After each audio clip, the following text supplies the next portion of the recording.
Hello everyone, welcome back to my channel. कैसे हैं आप सब? उम्मीद है आप सब बहुत अच्छे होंगे और आपने मेरे चैनल को सब्सक्राइब तो कर ही दिया होगा। करवा चौथ का त्यौहार आ गया है और ऐसे मौके पे हमारे घर में कुछ मीठा तो बनता ही है। इस शुभ दिन के लिए आज हम बना रहे हैं एक बहुत ही खास और ट्रेडिशनल मिठाई, मीठी मठरी। सबसे अच्छी बात यह है कि इसे बनाने में ज़्यादा टाइम भी नहीं लगता है और मेहनत भी नहीं लगती है। ये क्रिस्पी और मीठी मठरी आपको ज़रूर पसंद आएगी। तो चलिए शुरू करते हैं। सबसे पहले मठरी बनाने के लिए हमें चाहिए 2 कप मैदा। आप चाहें तो आटे का भी यूज़ कर सकते हैं, पर मैदे से ये मठरी ज़्यादा टेस्टी बनती है। अब हम मैदे में डालेंगे 1 चुटकी नमक और 2 से 3 चम्मच देसी घी। यहाँ मोयन के लिए हम घी यूज़ करेंगे, रिफाइंड या कोई और ऑयल नहीं यूज़ करेंगे, क्योंकि घी से अलग ही क्रिस्पीनेस आती है। अब हमें मोयन को अच्छे से आटे में मिक्स करना है। मोयन को हमें हाथों से अच्छे से मसलते हुए मिक्स करना है ताकि घी पूरे आटे में एब्जॉर्ब हो जाए। अब हम आटे को हाथों से इस तरह से बांध के देख लेंगे। अगर अच्छे से बंध रहा है तो मतलब हमारा मोयन परफेक्ट है। अब हम इसमें थोड़ा थोड़ा पानी डालकर आटे को गूंद लेते हैं। ध्यान रहे हमें पानी एक बार में नहीं डालना है, बहुत थोड़ा थोड़ा करके डालना है और बिल्कुल टाइट डो तैयार करना है, जैसा हम पूड़ी के लिए करते हैं। देखिए आटा गूंद के बिल्कुल तैयार है। अब हम इसे कॉटन के गीले कपड़े से ढक के 15 से 20 मिनट के लिए रख देंगे ताकि ये सेट हो जाए। तब तक हम साटा तैयार कर लेते हैं। इसके लिए हमें चाहिए 2 चम्मच मैदा और मैदे में हम 1 बड़ा चम्मच घी डालेंगे।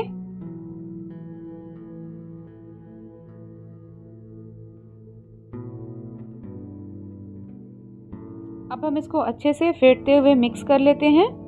अगर आपको घी कम लग रही हो तो आप इसमें थोड़ा घी और ऐड कर सकते हैं। हमें इस तरह से गाढ़ा घोल तैयार करना है। इसका यूज़ मैं आपको आगे बताती हूँ। तब तक हम चलिए चाशनी तैयार कर लेते हैं। चाशनी के लिए मैंने पैन में 1 कप चीनी लिया है और इसमें हम डालेंगे आधा कप पानी। अब हम गैस को ऑन करेंगे और चीनी गलने तक इसे पकाएंगे। इस डिश के लिए हमें 2 तार की चाशनी तैयार करना है, पर चाशनी हम बाद में तैयार करेंगे। अभी हम सिर्फ चीनी को गलाकर और गैस को बंद कर देंगे।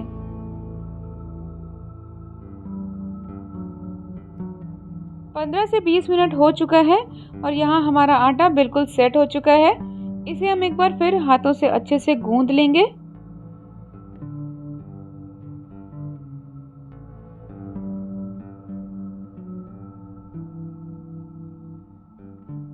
अब हम इसकी छोटी छोटी लोई काट के रख लेते हैं।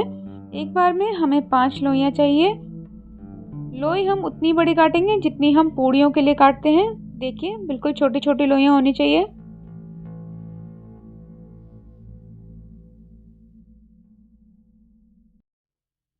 चलिए अब हम मठरी बनाना शुरू करते हैं।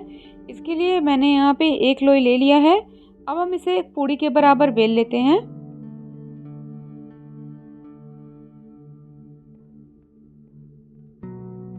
देखिए ऐसे ही हमें बाकी के 5 लोई की भी पूड़ियाँ बनाकर साइड में रख लेना है।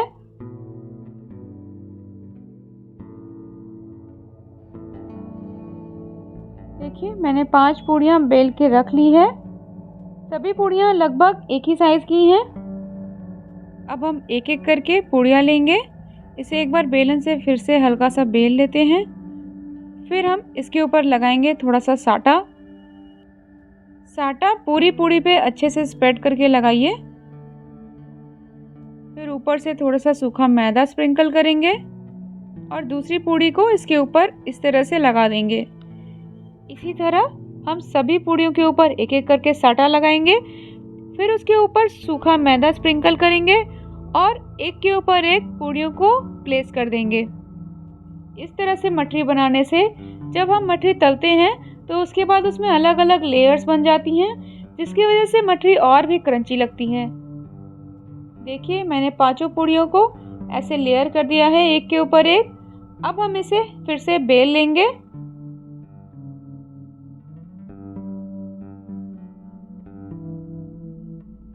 देखिए यहाँ मैंने इसे एक रोटी के बराबर बेल लिया है। अब मैं इसे एक छोटी कटोरी से काट लूँगी। आप अगर थोड़ी बड़ी मठरी पसंद करते हैं तो आप किसी बड़े बर्तन से इसे काट सकते हैं।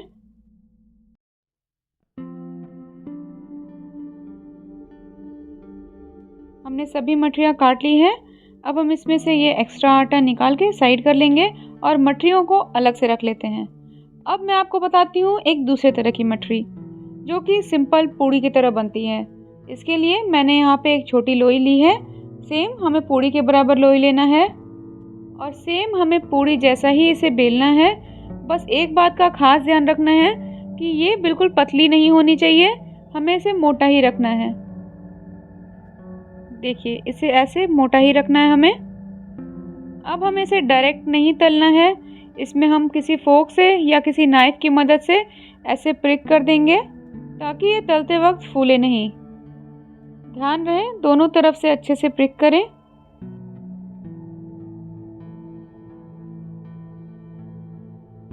अब हमने जो छोटी वाली मठरी बनाई थी उसे भी एक बेलन की मदद से ऐसे बीच से प्रेस कर देंगे। आप चाहें तो फोक से जैसे हमने बड़ी वाली मठरी को प्रिक किया है वैसे इसे भी कर सकते हैं।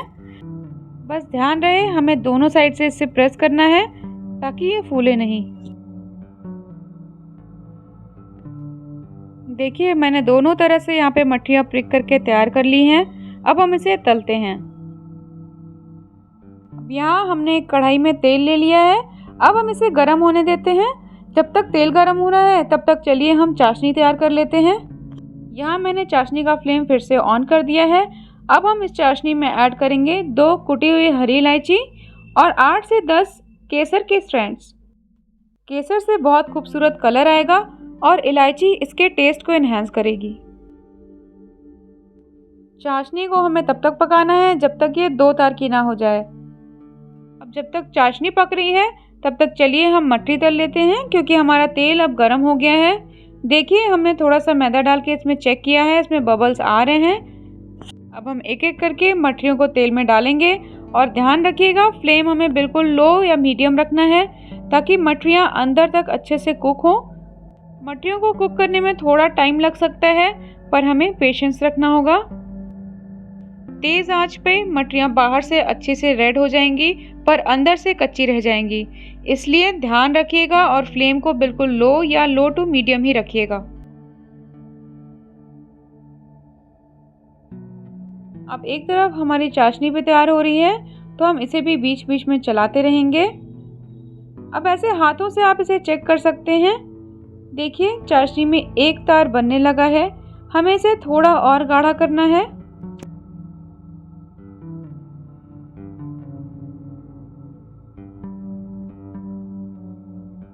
इधर हमारी मठरी भी बिल्कुल परफेक्ट कुक हो गई है। अब हम इसे कढ़ाई से निकाल लेंगे और ऐसे ही एक एक करके हम सभी मठरियों को तल लेंगे।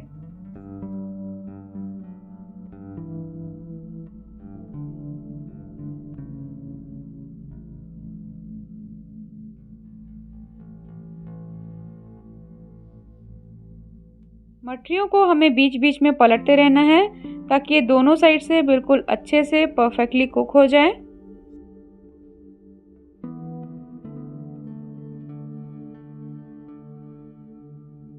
देखिए सेकेंड राउंड भी हमारा मठरी का बिल्कुल रेडी है। अब हम इसे भी कढ़ाई से बाहर निकाल लेते हैं और देखते हैं हमारी चाशनी रेडी हुई है या नहीं। हमारी चाशनी भी रेडी है। देखिए इसकी लास्ट ड्रॉप कितना धीरे गिर रही है और कितनी गाढ़ी हो गई है। यही तरीका है चेक करने का कि हमारी चाशनी 2 तार की है या नहीं। अब हम इसमें मठरियों को डालेंगे और दोनों तरफ से चाशनी से कोट करके और इसे निकाल लेंगे। मठरियों को हमें बहुत देर तक चाशनी में नहीं छोड़ना है।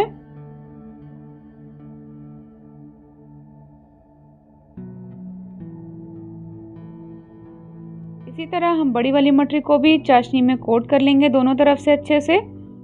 मठरी का साइज़ आप अपने अकॉर्डिंग छोटा या बड़ा कुछ भी रख सकते हैं, जैसा आपको पसंद हो आप उस तरह से बेल लीजिए और मठरी तैयार कर लीजिए। अब सबसे इम्पॉर्टेंट स्टेप, हम मठरियों को जैसे ही चाशनी से निकालेंगे हमें तुरंत इस पर ड्राई फ्रूट्स डालने हैं, क्योंकि अगर चाशनी एक बार ठंडी हो गई तो ड्राई फ्रूट्स इसमें चिपकेंगे नहीं। देखिए मठरियों के बीच में कितना प्यारा लेयर आया है। यही लेयर मठरियों को और टेस्टी और क्रंची बनाता है। इस करवा चौथ आप भी इस रेसिपी को ज़रूर ट्राई करिएगा और अपना फीडबैक मुझे कमेंट में दीजिएगा। मिलते हैं नेक्स्ट वीडियो में एक और नई और अमेजिंग रेसिपी के साथ। तब तक के लिए बाय।